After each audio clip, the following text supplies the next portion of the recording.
Well, Jerry, good 0-0 draw here with Weymouth, but unfortunately, I suppose what the game's going to be remembered for most, that serious-looking injury to Joe Rains, 73 minutes. Yeah, we don't think it's a good one. Firstly, it's not a free kick to them anyway, so thankfully they didn't score from the resultant free kick because their striker's looking for it. He's fallen over and all his weight's gone through on Joe, and that's what we think snapped his ankle or his leg. So yeah, we're really disappointed for Joe for that, and that's the overriding feeling at the moment. Obviously, when one of your players takes a serious injury like that, it's not a nice feeling, but the attitude of the players after that is very good, because it's always difficult once you've got one of your players you know has gone off and he's hospitalised, he's in the ambulance now. So all our best wishes go to Joe. I thought it was a very good game. I thought we had the better of the chances, the two chances that fell to us. Tom Smith, second half, when he's gone through and he's just waiting for the keeper to go down.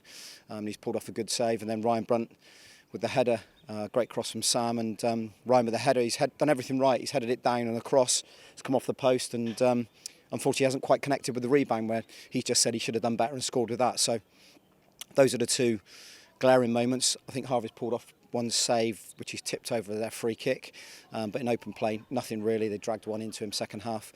So no, in what was I thought it was a good tactical game.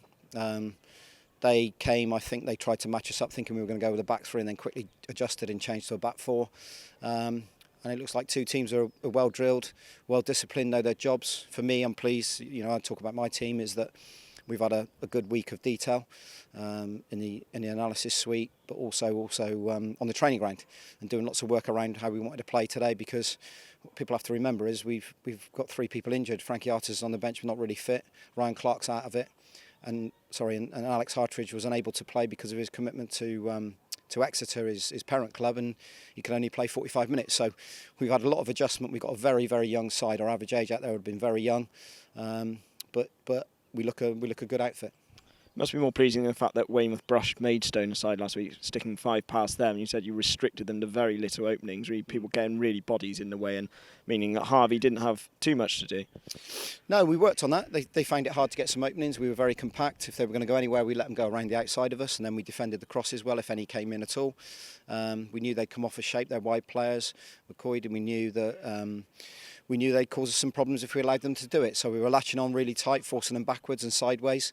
And I thought it was a really, really good professional performance from us. And like I said, with those two moments, we could have easily won the game. And we looked like the team late on that was certainly going to go and win the game, I thought. Weymouth, I should imagine, are happy with a point coming away from home.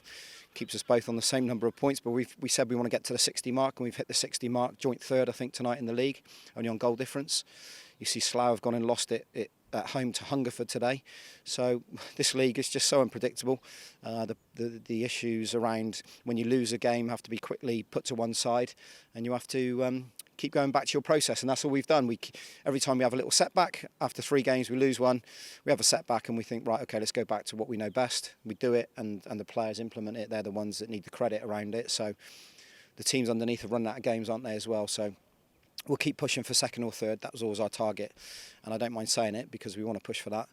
But it's those ones underneath that are chasing us as well. You mentioned Harvey Richards. It was his home debut today. It also was for Lloyd James as well. And how do you think he performed in midfield today? You just asked it, I suppose. No, I thought he was excellent. I think he was excellent. I think Harvey first for a young lad. We knew his temperament would always be good. Ironically, he's only played in the big games for us, and he's handled it ever so well. He's always bright. His distribution's excellent. They tried loading it on him in corners. It was almost farcical, wasn't it? You saw almost 20 players around Harvey. So, but he dealt with that very well. Punch he dealt with very well second half. And like I say, he's going to play out in his distribution. When balls go back to him, he's so calm, he has a touch, he plays, he's comfortable with doing that. But Lloyd James has come in and he's done the job that we know he can do. Listen, you have to be a bit patient with him because he knows, we've spoke about it in the week, that he's not going to have the sharpness. He hasn't trained for nearly 6 months because Forest Green decided they didn't want him at the club. So that happens. So he's only come in and done sort of 5 or 6 probably sessions with us now. So his match fitness isn't going to be that sharp stuff. His endurance will, because he's a very fit lad. So he's only going to get better for us, but I thought you saw some real moments of calm from him, some moments where he was just getting on the ball and playing a safe pass, if you like, and understanding the game. And you need that when you've got a young team. You certainly need that. You also said about the injuries you've had recently, but you managed to bring back Tom Richards today after he'd had a layoff from knee surgery, and he looked really energetic in just the 20 minutes holding up both ends of the field. Well, he'd have been blowing after 10 minutes going on, because that you can't replicate that. And listen, we've got to try and get people up to speed in the games. We've got no other way of doing it. So ideally I probably wouldn't have put him on, but the game needed us to change. Noah's done fine for us, but as the game went on, I just felt as if we needed something in the middle of the pitch with some legs and some tackling, some energy, and these are different type of players we know to Noah. We've then flipped back to a back three and a back five, trying to win the game, keeping two up top as well, but also making sure that we were dealing with any of those long balls that were coming in.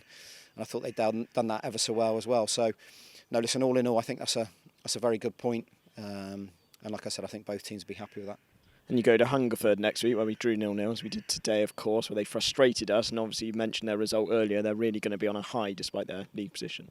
They are, and I've been reading. Poor old Ian there. His budget's not the biggest, and he's had to let a couple of players go, I think, this week because of it.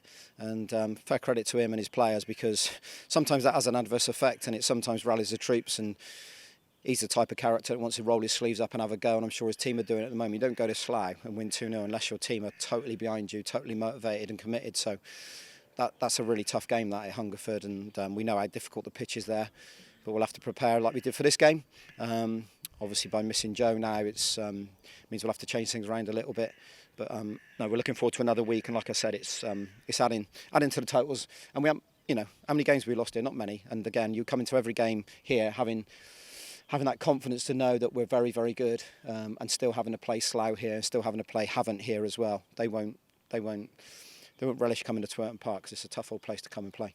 Tough old place to come and play, and hopefully we'll be playing here for many years. Of course, we've got the big meeting on Wednesday. We had the show of cards as well during the first half, and it's a really pivotal day in the club's history.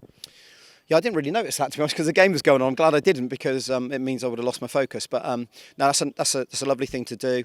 I know the mayor was here, I think, today, wasn't it? And wasn't she? And we've tried to raise a profile all week, because what's happened is when it's been put back, I think the realisation now when it came out this week that it's D-Day. It's Wednesday is D-Day. I'll be along there, obviously, supporting my role. And hey, let's see. Like I said, it's out of our control. All we can do is look after the football from our side. But we want to stay here. Look at it. It's a great environment for people to come and watch the game. It's a great environment for us to come as a football club and play. But what we want it better. We want it improved. We want this stand and the dressing rooms and some classrooms and the bars. We want it an environment where the whole community can come and use it. And let's keep our fingers crossed for Wednesday. But like I said, we have to focus on each game and concentrate on our football if we can.